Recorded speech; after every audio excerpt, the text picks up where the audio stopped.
In this lesson, I am going to show you how to create flashing light effects in Premiere Pro. To do that, first of all, we are going to have to create an adjustment layer. Head over to your project panel, right click, head over to new item and select adjustment layer.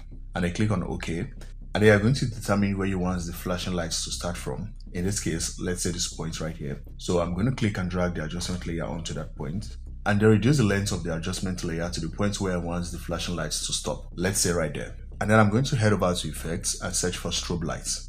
And I click and drag the effect onto the adjustment layer. Head over to effects controls. Within effects controls, I'm going to set strobe duration to 0.07 and then strobe period to 0.15. By default, the strobe color is already set to white. Let's go with that for now. Now, when I preview this, you have something like that. If the flash is too bright, you can adjust the blend with original value to reduce the brightness. Or if you want to change the color, you can head over to strobe light and then you can make this whatever color you want. Let's say black, for example. And when I preview this, I get that. If you find this video helpful, be sure to give it a like and subscribe to the channel. Thank you.